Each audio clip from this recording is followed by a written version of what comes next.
بعض اوقات ہم لوگ روزی کمانے کے عمل کو دین سے باہر کوئی عمل سمجھتے ہیں، جبکہ ترمذی میں روایت موجود ہے، حضور نبی رحمت صلی اللہ علیہ وآلہ وسلم نے ارشاد فرمایا التاجر الصدوق الامین مع النبیین والصدیقین والشہداء، سچا تاجر جو امانت دار ہے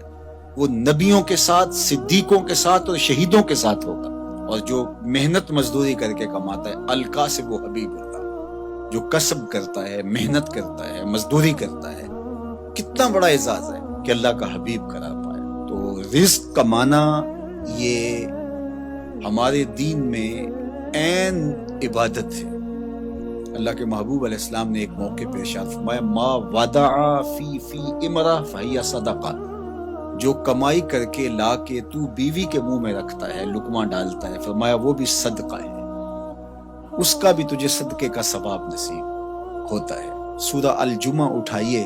وہاں جب جمعۃ المبارک پڑھنے کی تاکید کی گئی اور کہا کاروبار چھوڑ دو، اور پھر فرمایا جب تم جمعۃ المبارک کی نماز ادا کر لو پھر اللہ کے فضل کو ڈھونڈنے نکلو۔ اللہ اکبر، تلاش رزق میں نکل پڑو، یہ اللہ کا فضل ہے۔ وَأَقِیمُوا الصَّلَاةَ، نماز قائم کرو، وَآتُوا الزَّکَاةَ، اور زکوٰۃ ادا کرو، وَأَقْرِضُوا اللَّهَ قَرْضًا حَسَنًا، اور اللہ کو قرض حسنہ دو۔ کیا کرم نوازیوں کے رنگ ہیں، خود دے کے اور خود کہتا ہے کہ مجھے قرض دے دو، اور پھر فرمایا کہ میں اس کو لٹاؤں گا بھی، ایسے نہیں کہ جتنا تم نے دیا میرے دیے سے دیا اور پھر میں تمہیں اس کو لٹا دوں گا، کہا دگنا کر کے لٹاؤں گا۔ اللہ اکبر۔ تو یہ اللہ تعالیٰ جل شانہ بندوں کا امتحان لیتا ہے، مال دے کر کے بھی امتحان لیتا ہے اور مال سے محروم کر کے بھی اللہ بندوں کا امتحان لیتا ہے۔ کامیاب ہونے والے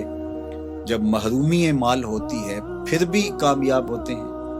اور اللہ کے بندے جب ان کو دولت دی جاتی ہے تو اس میں بھی وہ کامیاب ہوتے ہیں،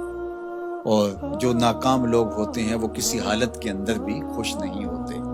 تو اللہ کے بندے مال نہیں ہے تو پھر بھی کہتے ہیں مالک میں واہ واہ خوش ہوں جس حال میں رکھا، غربت ہے تو پھر بھی خیر ہی خیر ہے، اور اگر اللہ نے دولت عطا کر دی ہے، آزمائش میں ڈال دی ہے، تو پھر اس کو راہ خدا میں خرچ کر کے، اللہ کی راہ میں لٹا کر کے اسی کو قرضے میں دے دو۔ جب اسی کو قرضے میں دے دیا تو وہ دولت بھی محفوظ ہو گئی اور واپس پلٹتے ہوئے وہ کئی گنا ہو چکی ہو۔ اگر بندہ اس نقطے کو سمجھ لے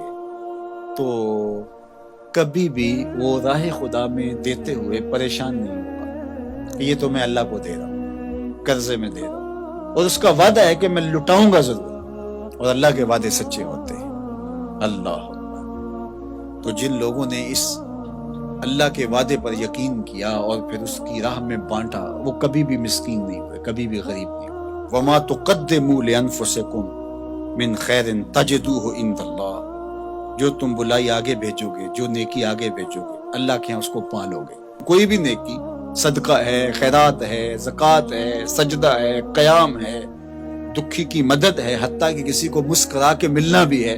جو تم نیکی آگے بیچے تجدوہ عند اللہ، اللہ کے ہاں اسے پالو گے۔ اللہ اکبر۔ حدیث پاک میں آتا ہے کہ جب کوئی بندہ اللہ کی راہ میں خرچ کرتا ہے تو اللہ اس کو یوں پالتا ہے جس طرح تم مینڈا پالتے ہو اور اس کو پال پال کے بڑا جوان کرتے ہو، تو جب تم راہ خدا میں دیتے ہو تو اللہ اس کو یوں پالتا ہے، اور قیامت کے دن جب بندہ دیکھے گا ان لوگوں کے صلے کو جنہوں نے آگے بھیجا تھا اور اب صلہ پا رہے ہیں، تو وہ بڑا پچھتائے گا، کاش کہ یہ سودا میں نے بھی کیا ہوتا۔ سورہ الفجر کے اندر اللہ تعالیٰ نے ارشاد فرمایا، وہ کہے گا یا لیتنی قدمت لحیاتی، کاش میں نے ساری زندگی ہی آگے بھیج دی ہوتی۔ یا لیتنی کے اندر اس کا جو افسوس ٹپک رہا ہے، وہ کہے گا ہائے افسوس، ساری زندگی اس آخرت کی زندگی کے لیے گزار دی ہوتی۔ لیکن اس دن پھر پچھتانے کا کوئی فائدہ نہیں ہوگا۔ آج کا پچھتاوا کل کی بہتری کا ضامن ہے، کل کا پچھتاوا سوائے حسرت بڑھانے کی اور کچھ نہیں ہوگا۔